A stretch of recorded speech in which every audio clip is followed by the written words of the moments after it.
জুবিন গাৰ্গৰ ন্যায় সম্পৰ্কত সাংসদ গৌৰৱ গগৈৰ প্ৰতিক্ৰিয়া প্ৰকাশ। তেওঁক এক অনুষ্ঠানত উপস্থিত হৈ মুখ্যমন্ত্ৰীক তীব্ৰ কটাক্ষ গৌৰৱ গগৈ। জুবিন গাৰ্গৰ আকস্মিক বিয়োগৰ প্ৰতি মুখ্যমন্ত্ৰীৰ কোনো বিশেষ সমবেদনা নাই। তেওঁ কেৱল নিজৰ স্বাৰ্থতে এই বিষয়টো আজি পৰ্যন্ত ব্যৱহাৰ কৰি আছে। ভয় ভাবুকিৰে সকলো দমন কৰিবলৈ চেষ্টা চলাই আছে যদিও বৰ্তমান অসমৰ ৰাইজে সকলো বুজি পাইছে আৰু সকলোৱে ন্যায় বিচাৰিছে বুলি গৌৰৱ গগৈৰ মন্তব্য। মই হিমন্ত বিশ্ব শৰ্মা ডাঙৰীয়াৰ ৰাজনীতি খুব ওচৰৰ পৰা পাইছোঁ আৰু খুব ভালদৰে বুজি পাওঁ। প্ৰথম দিনৰ পৰা জুবিনদাৰ সম্পৰ্কত 19 ছেপ্টেম্বৰৰ পৰা তেওঁ কেনেদৰে আগবাঢ়ি গৈছে, প্ৰতিটো ক্ষণত প্ৰতিটো সময়ত মই চকু দি আছোঁ। যিহেতু আমি বৃহত্তৰ স্বাৰ্থত জুবিনদাৰ ন্যায় দাবীত আমি সমগ্ৰ অসমৰ ৰাইজৰ লগত আছোঁ, প্ৰতিটো সময়ত কথা কোৱা বা চৰকাৰৰ ওপৰত মুখ্যমন্ত্ৰীৰ ওপৰত অভিযোগ আনা মোৰ উদ্দেশ্য নহয়। কিন্তু শেহতীয়াভাৱে আমাক যেন লাগিছে যে মুখ্যমন্ত্ৰী হিমন্ত বিশ্ব শৰ্মা ডাঙৰীয়া জুবিন দাক আমি সকলোৱে যিমান শ্ৰদ্ধা কৰোঁ তেওঁ নকৰে। আৰু সৰু সৰুকৈ যথেষ্ট উদাহৰণ আছে। আৰু শেষত গৈ আৰু এটা উদাহৰণ আমি দেখা পাইছোঁ যে যিবোৰ কথা আজি চাৰ্জশ্বিট সম্পৰ্কত যি ওলাইছে তাত হিমন্ত বিশ্ব শৰ্মা ডাঙৰীয়াৰ ৰাজনীতি স্পষ্ট। ন্যায় নহয়, জুবিনদাৰ চৰিত্ৰ হনন তেখেতে বিচাৰে।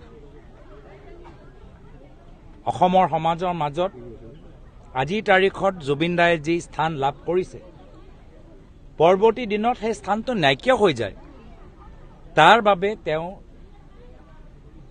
এটা কৌশলেৰে নিজৰ ৰাজনীতি আৰম্ভ কৰিছে। পৰৱৰ্তী সময়ত জুবিনদাৰ যি তেওঁৰ যি লেগেচি, তেওঁৰ যে আমাৰ অসমীয়া সমাজৰ ওপৰত যি প্ৰভাৱ এৰি থৈ গৈছে, সেইখিনি যে মানুহে পাহৰি যায়, বেলেগ দৃষ্টিৰে চায়, তাৰ বাবে তেওঁ চেষ্টা কৰিছে। আৰু সেইকাৰণে আমাৰ সামূহিক দায়িত্ব, জুবিনদাৰ আমাৰ অসমৰ কাঞ্চনজংঘা, জুবিনদাৰ ক্ষেত্ৰত আমি সকলোৱে ন্যায় বিচাৰোঁ, জুবিনদাৰ চৰিত্ৰ হনন আমি নিবিচাৰোঁ।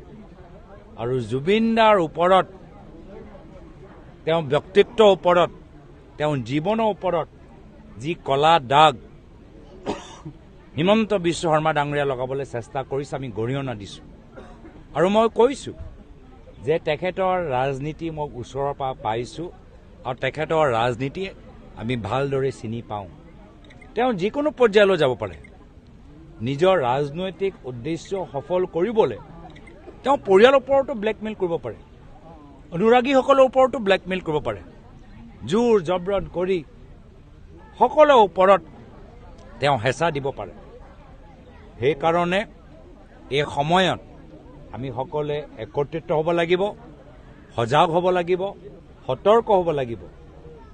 জুবিনদাৰ পৰিয়াল বা অনুৰাগী বা সমৰ্থক বা তেখেতৰ আমাৰ সমাজত এৰি থৈ যোৱা যে প্ৰভাৱ, তাৰ ওপৰত কোনোবা ওপৰত আমি হিমন্ত বিশ্ব শৰ্মা ডাঙৰীয়া কলা দাগ বা তেওঁলোকৰ ৰাজনৈতিক হেঁচা প্ৰয়োগ হ'বলৈ নিদিওঁ, ব্যৱহাৰ কৰিবলৈ নিদিওঁ। যে এই ক্ষেত্ৰত আমি সকলোৱে একত্ৰিত হোৱাটো উচিত, সজাগ হোৱাটো উচিত। মানুহে বুজি পায়, মানুহে নুবুজাকে নহয়।